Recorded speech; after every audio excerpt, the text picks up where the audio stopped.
Luke chapter 23. Then the assembly rose as a body and brought Jesus before Pilate. They began to accuse him, saying, "We found this man perverting our nation, forbidding us to pay taxes to the emperor, and saying that he himself is the Messiah, a king." Then Pilate asked him, "Are you the king of the Jews?" He answered, "You say so." Then Pilate said to the chief priests and the crowds, "I find no basis for an accusation against this man."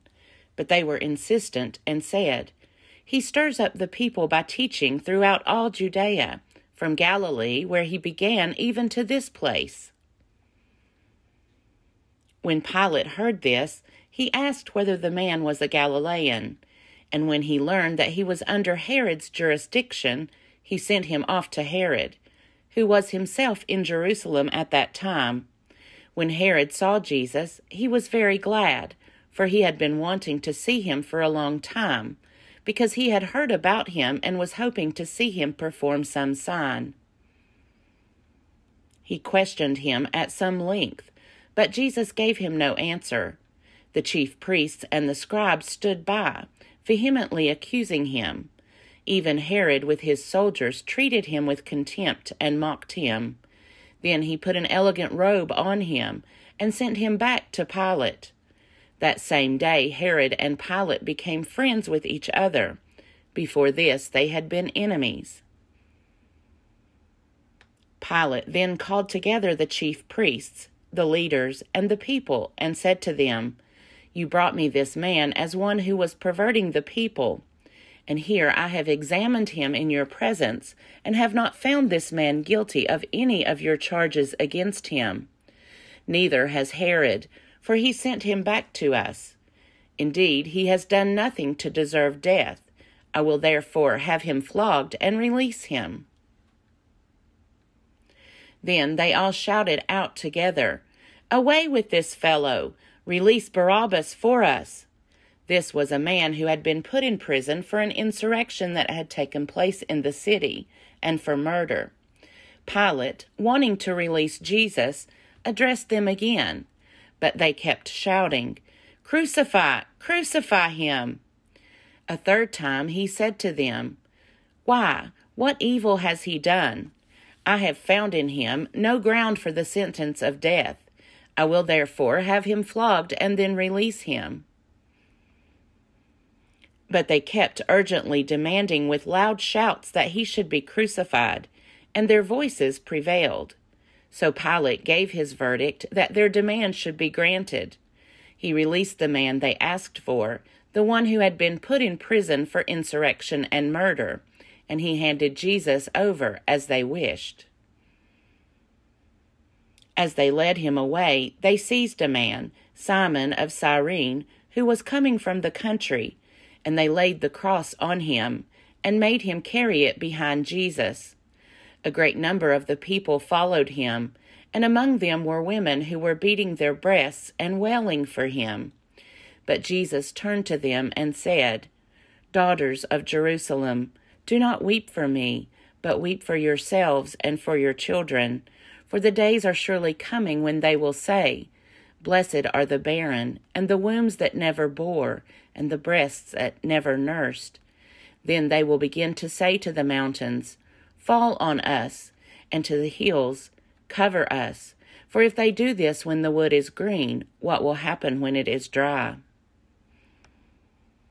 2 others also, who were criminals, were led away to be put to death with him.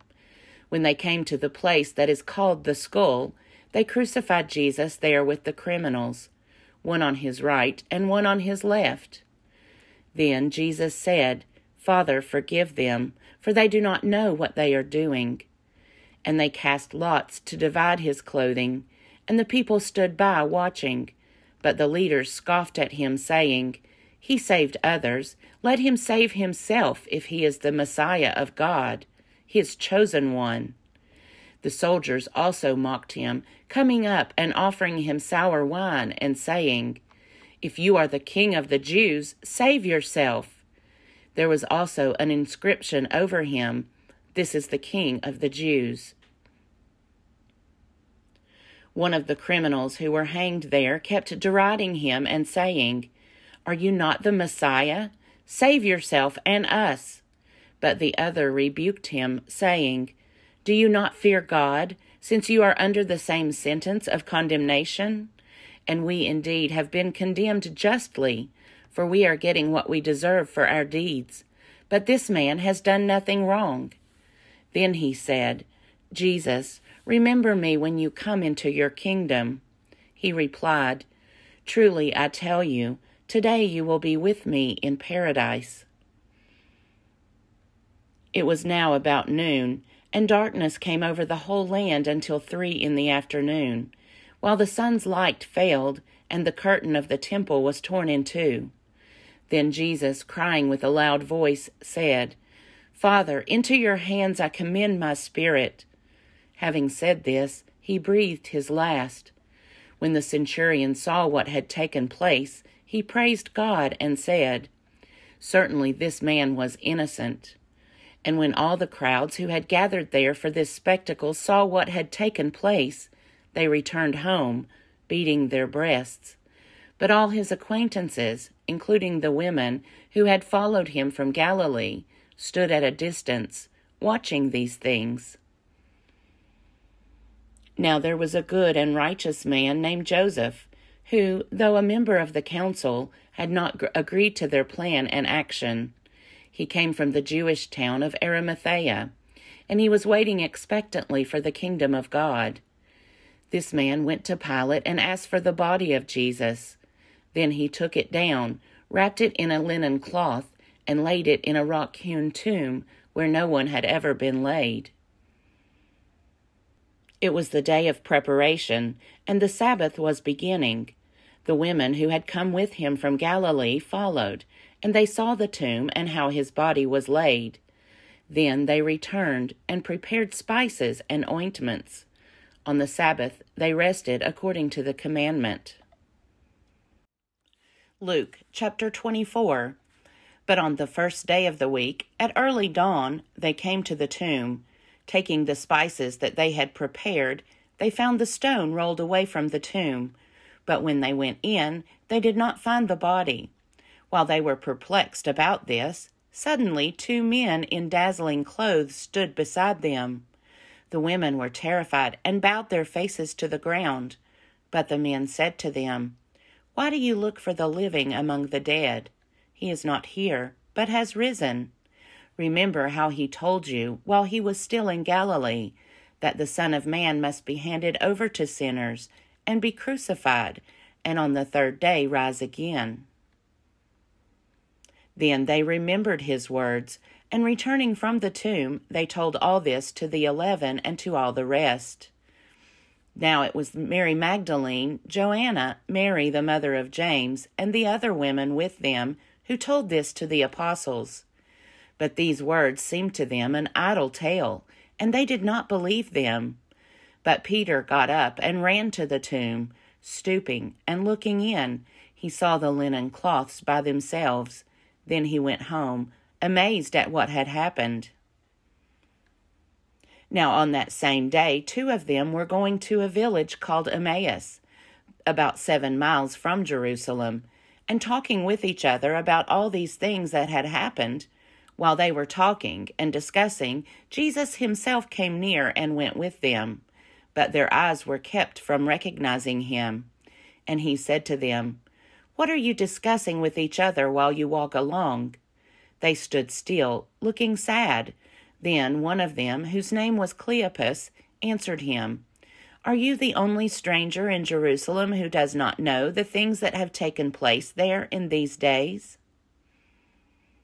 He asked them, "What things?" They replied, "The things about Jesus of Nazareth, who was a prophet, mighty in deed and word before God and all the people, and how our chief priests and leaders handed him over to be condemned to death and crucified him. But we had hoped that he was the one to redeem Israel. Yes, and besides all this, it is now the 3rd day since these things took place. Moreover, some women of our group astounded us. They were at the tomb early this morning, and when they did not find his body there, they came back and told us that they had indeed seen a vision of angels who said that he was alive. Some of those who were with us went to the tomb and found it just as the women had said, but they did not see him." Then he said to them, "Oh, how foolish you are, and how slow of heart to believe all that the prophets have declared. Was it not necessary that the Messiah should suffer these things and then enter into his glory?" Then, beginning with Moses and all the prophets, he interpreted to them the things about himself in all the scriptures. As they came near the village to which they were going, he walked ahead as if he were going on. But they urged him strongly, saying, "Stay with us, because it is almost evening, and the day is now nearly over." So he went in to stay with them. When he was at the table with them, he took bread, blessed, and broke it, and gave it to them. Then their eyes were opened, and they recognized him, and he vanished from their sight. They said to each other, "Were not our hearts burning within us while he was talking to us on the road, while he was opening the scriptures to us?" That same hour they got up and returned to Jerusalem, and they found the 11 and their companions gathered together. They were saying, "The Lord has risen indeed, and he has appeared to Simon." Then they told what had happened on the road, and how he had been made known to them in the breaking of the bread. While they were talking about this, Jesus himself stood among them and said to them, "Peace be with you." They were startled and terrified, and thought that they were seeing a ghost. He said to them, "Why are you frightened? And why do doubts arise in your hearts? Look at my hands and my feet. See that it is I myself. Touch me and see, for a ghost does not have flesh and bones as you see that I have." And when he had said this, he showed them his hands and his feet. While in their joy they were disbelieving and still wondering, he said to them, "Have you anything here to eat?" They gave him a piece of broiled fish, and he took it and ate in their presence. Then he said to them, "These are my words that I spoke to you while I was still with you, that everything written about me in the law of Moses, the prophets, and the Psalms must be fulfilled." Then he opened their minds to understand the scriptures, and he said to them, "Thus it is written, that the Messiah is to suffer and to rise from the dead on the third day, and that repentance and forgiveness of sins is to be proclaimed in his name to all nations, beginning from Jerusalem. You are witnesses of these things. And see, I am sending upon you what my Father promised. So stay here in the city until you have been clothed with power from on high." Then he led them out as far as Bethany, and, lifting up his hands, he blessed them. While he was blessing them, he withdrew from them and was carried up into heaven. And they worshipped him, and returned to Jerusalem with great joy. And they were continually in the temple blessing God.